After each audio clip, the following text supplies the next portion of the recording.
Part 2. Children, today we are going to learn chapter number 9, Environmental Management. म्हणजेच पर्यावरणीय व्यवस्थापन आज बघणार आहोत. तर children, last period we have also studied weather and climate and change in weather. त्याचबरोबर आपण अभ्यासलं होतं की जे वातावरणासाठी असणारे जे अफेक्ट करणारे घटक कोणते आहेत, फॅक्टर्स याविषयी सुद्धा आपण डिस्कस केलं होतं. आज आपण मेट्रोलॉजी म्हणजे हवामानशास्त्र याविषयी माहिती बघायची आहे. तर हवामानशास्त्र कशाला म्हणायचं याची डेफिनेशन बुक मध्ये दिलेली आहे बघा.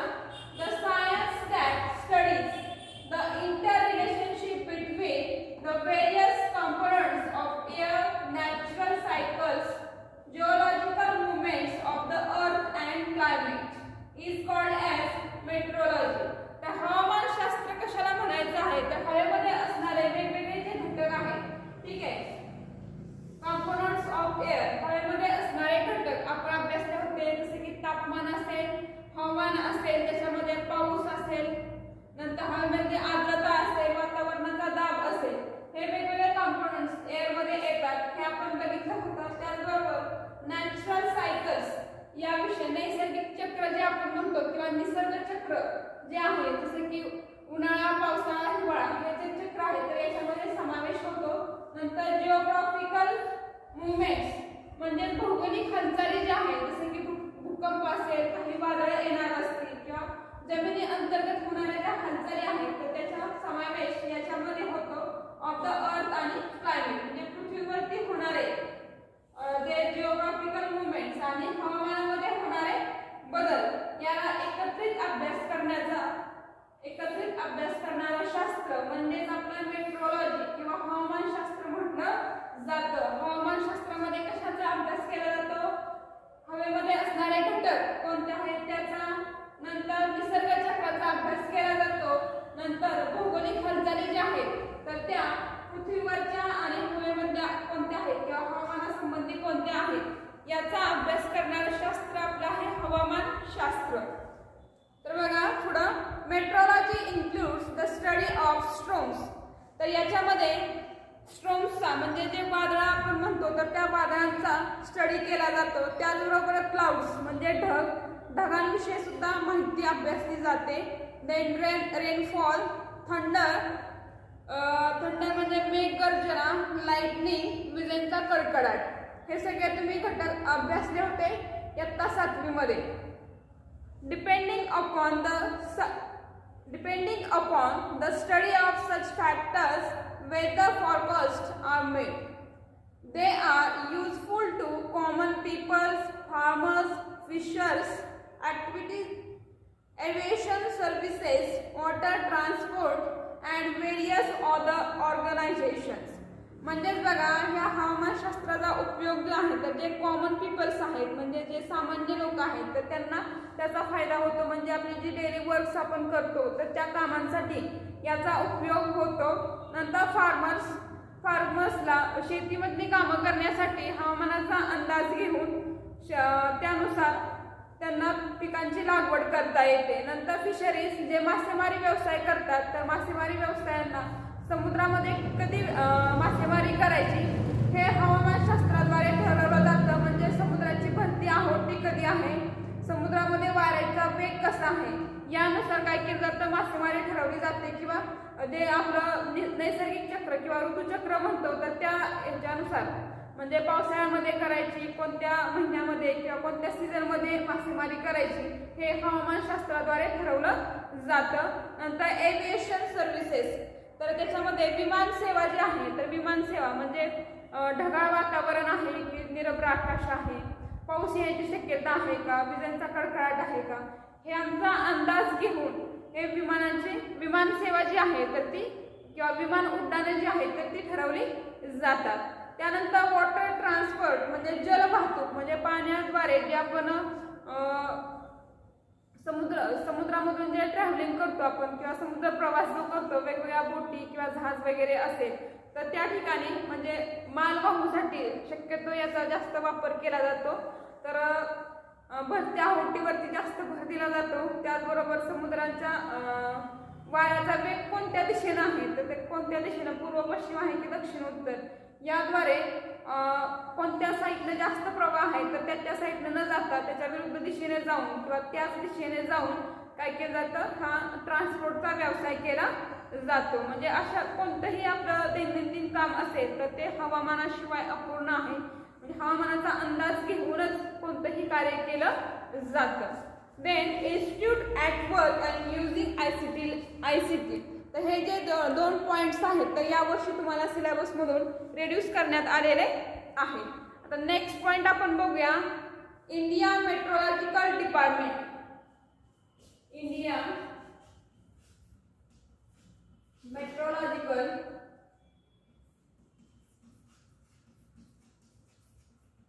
डिपार्टमेंट.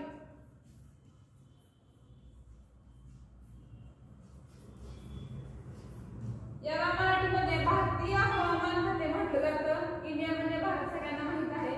भारतीय मेट्रोलॉजिकल म्हणजे हवामान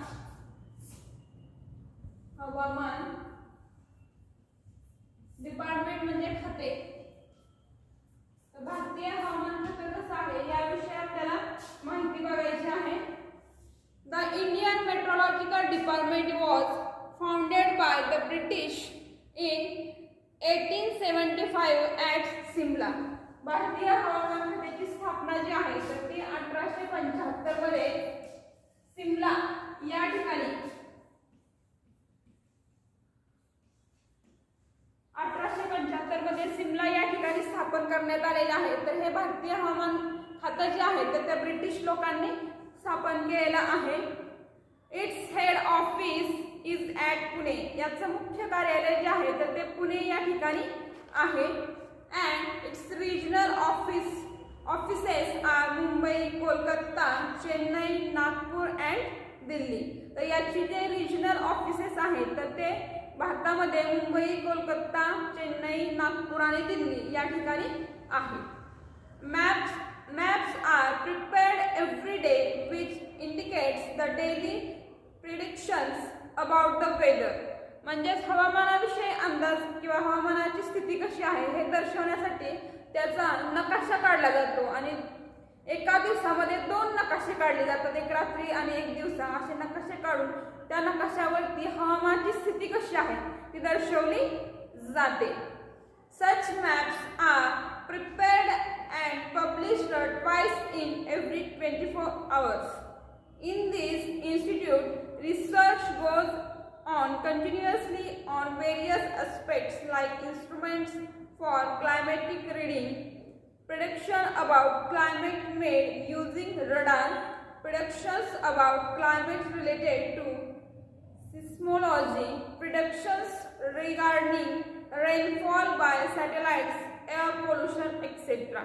तर या ठिकाणी तुम्हाला काय सांगितलंय बघा, तर हे मेट्रोलॉजीचा रिसर्च करण्यासाठी किंवा त्याविषयी माहिती मिळवण्यासाठी वेगवेगळे इन्स्ट्रुमेंट्स जे की हवामानशास्त्रासंबंधी असतात तर त्यांचा जास्त वापर केला जातो. तर त्याद्वारे वेगवेगळ्या सॅटेलाइट्सद्वारे असतील तर सॅटेलाइट्सच्या सहाय्याने किंवा रडारच्या सहाय्यानं जे हवामानाचे अंदाज आहेत किंवा हवा प्रदूषण जे आहे कसं तर त्याविषयी आपल्याला डिटेल्स माहिती मिळते. The Indian meteorological department provides important information regarding weather and climatic condition to other departments like aviation, shipping, agriculture, irrigations, marine oil exploration and production etcetera. तर हे भारतीय हवामान खातं जे आहे तर ते काय करतं, त्यांना जी हवामानाविषयी माहिती भेटलेली आहे तर ती हवामानाविषयी भेटलेली माहिती ती काय करतात माहिती आहे का, एव्हिएशन म्हणजे विमान उड्डाण जे आहे तर विमान उड्डाणाच्या संबंधित असणाऱ्या त्या संबंधित येणारे जे वर्कर्स आहेत तर त्यांना ही माहिती सांगितली जाते. त्याचबरोबर शिपिंग म्हणजे जे जहाज वगैरे चालवतात त्यांना हवामानाचा अंदाज सांगितला जातो. नंतर ॲग्रिकल्चर शेतकऱ्यांसाठी, नंतर इरिगेशन म्हणजेच पाणी किंवा पाटबंधारे विभाग आपण म्हणतो. नंतर क्लायमॅटिक कंडिशन्स दाखवली जाते. त्याचबरोबर मराईन ऑइल एक्सप्लोजर अँड प्रोडक्शन म्हणजे समुद्रामध्ये असणारं तेल संशोधन आणि उत्पादन या ठिकाणी सुद्धा भारतीय हवामानशास्त्राचं जे खातं आहे तर ते काय करतं, तिथं वेळोवेळी हवामानाचा अंदाज दर्शवतं किंवा हवामानाचा अंदाज सांगत असतं. Prediction regarding climatics like dust storm, sandstorm, heavy rainfall, hot and cold waves, tsunami etcetera. तर त्याचबरोबर आपल्याला डस्ट स्टॉर्म्स म्हणजे धुळीची वादळं, नंतर सँडस्टॉर्म म्हणजे वाळूची वादळे, नंतर हेवी रेनफॉल जास्त किंवा मुसळधार पाऊस पडणं, नंतर हॉट अँड कोल्ड वेव्स किंवा थंडीची लाट किंवा उष्णतेची लाट म्हणतो ती, नंतर सुनामी इत्यादींविषयी सुद्धा आपल्याला पूर्वसूचना किंवा कल्पना त्यापूर्वी दिली जाते. तुम्ही टी व्हीवरती न्यूज वगैरे पाहत असताल, सांगितलं जातं पाऊस कधी जास्त पडणार आहे किंवा वादळ कधी निर्माण होणार आहे याविषयी माहिती सांगितली जाते. आणि communicated to various departments, all types of masses communications, media and all citizens. For this purpose, India has launched several satellites equipped with high-class technology. Observations at several locations are doing excellent work in analysis of the information received from these satellites. Next point is monsoon model and climate prediction. Monsoon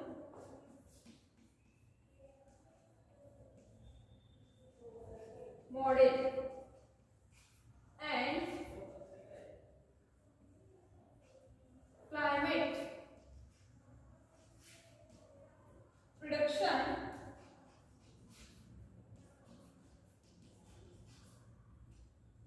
तर मान्सूनचा प्रारूप model म्हणजे प्रारूप, मान्सूनचा प्रारूप आणि climate prediction म्हणजेच हवामानाचा अंदाज याविषयी माहिती आपल्याला बघायची आहे. The tradition of forecasting the monsoon season in India is older than 100 years. After the famine of 1877, H.F.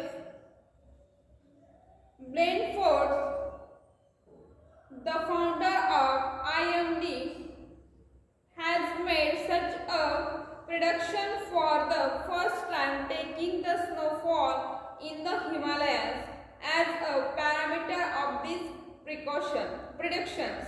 In this decade of the 1930s centuries, the then director of IMD, Sir Gilbert Walker, has underlined the relationship between various worldwide climate factors and the Indian monsoons, and based on available observations and previous recording related to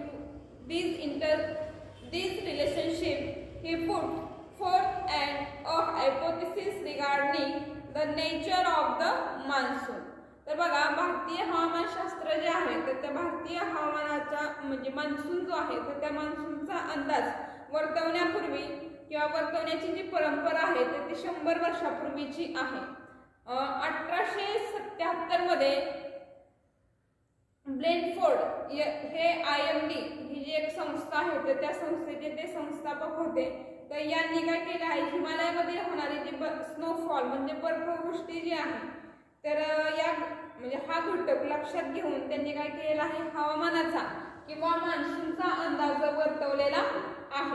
आणि मान्सूनचा अंदाज वर्तवल्यानंतर पुढे 1930 साली IMDचे जे संस्थापक होते sir Gilbert walker यांनी काय केलेलं आहे, पूर्वीच्या ज्या नोंदी ठेवल्या होत्या तर त्या पूर्वीच्या नोंदींचा अभ्यास करून त्या आधारे त्यांनी काय केले, हवामानाविषयी किंवा मान्सून विषयी वेगवेगळी गृहीतके मांडली.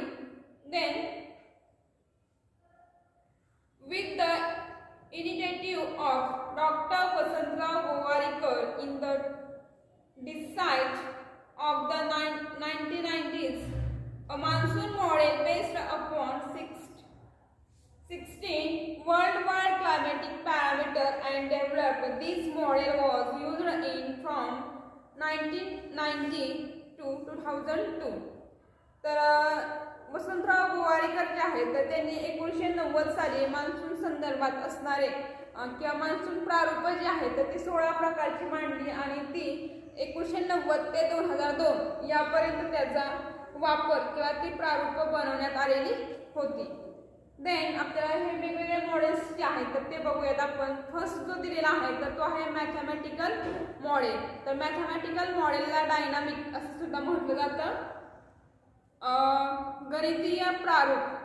तर बघा, forecasts are made with the help of mathematical models which take into account estimate of current weather related event and ongoing physical intersections between them. तर या ठिकाणी हवामानाविषयी ज्या चालू घडामोडी आहेत तर त्या चालू घडामोडी किंवा त्यांच्यामध्ये सुरू असणाऱ्या काही फिजिकल म्हणूयात प्रक्रिया, तर त्या फिजिकल प्रक्रियांचा समावेश याच्यामध्ये येतो किंवा त्याच्यावरून हा अंदाज वर्तवला जातो. Data about current climate parameter is mathematically analysed with the help of the पॅरामाइन supercomputer. Various mathematical models based upon daily geographic events are developed by supercomputer technology.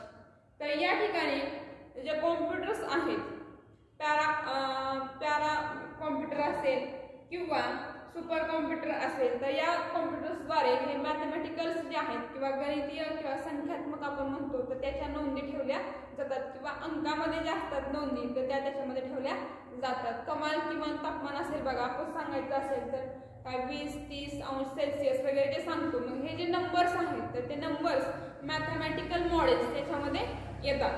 नंतर हॉलिस्टिक मॉडेल. हॉलिस्टिक मॉडेलला मराठीमध्ये समुचित प्रारूप असं म्हटलं जातं. तर या मॉडेलमध्ये काय सांगितलंय बघा, in this model predictions are based upon those parameters used in other models which have the greatest effect on the monsoon.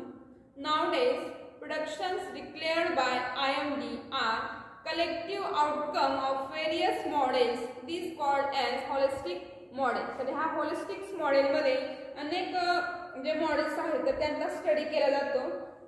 हे जे आहेत तर ते मान्सूनमध्ये असणारे किंवा मान्सून मॉडेल्स जे आहेत किंवा मान्सूनमध्ये असणारे किंवा मान्सूनवरती प्रभाव करणारे जे घटक आहेत तर त्या घटकांचा याच्यामध्ये जास्त वापर करण्यात आलेला आहे. Then statistical model. तर याला सांख्यिकी मॉडेल असं म्हटलं जातं. या मॉडेलमध्ये बघा काय सांगितलंय, in this model current climatic observations in a region are compared with earlier parameters such as ocean temperature, atmospheric pressure and the nature of the monsoon rainfall of several years. तर ह्या स्टॅटिस्टिक मॉडेल्समध्ये यामध्ये आपल्याला सांगितलं जातं की त्या भागामधला किंवा त्या ठराविक रिजन्समधलं जे ओशियन टेम्परेचर असेल म्हणजे समुद्राचं तापमान असेल किंवा वातावरणाचा दाब असेल किंवा यापूर्वी कसा मान्सून त्या भागामध्ये पडलेला आहे तर हे घटक त्याच्यामध्ये विचारात घेतले जातात. The data is comparatively analyzed by statistical method and predictions are made about the monsoon in the present conditions. तर याच्यामध्ये काय केलं जातं, मान्सून जो आहे तर मान्सूनचं कंपॅरिझन केलं जातं. कंपॅरिझन करताना काय केलं जातं, समजा मागच्या 2 वर्षापूर्वी कसा पाऊस पडला होता किंवा मागच्या 10 वर्षापूर्वी कसा पाऊस पडला होता आणि त्या बेसवरती काय केलं जातं, पुढचा अंदाज जो आहे तर तो वर्तवण्यात येतो किंवा त्या आधारे सांगितलं जातं की ह्या भागामध्ये एवढा पाऊस पडू शकतो. आपण बघत आहे बघा, हिमालयामध्ये किंवा ज्या ठिकाणी बर्फ आहे त्या ठिकाणी जास्त पाऊस पडतो. मग हे जास्त पाऊस पडेल आपण हे कशाच्या आधारे सांगतो तर तो पाठीमागच्या आधीच्या काही वर्षांपूर्वी जो अभ्यास केलेला जातो किंवा पाऊस पडलेला असतो तर त्याचा अंदाज घेऊन त्या पुढचं भविष्य किंवा पुढचं दर्शवलं जातं. ऑलवेज रिमेंबर हा यावर्षी तुम्हाला सिलेबसमधून भाग कमी करण्यात आलेला आहे. जेवढा भाग शिकवला आहे तेवढा भाग सगळ्यांनी वाचन करायचा आहे. थँक्यू.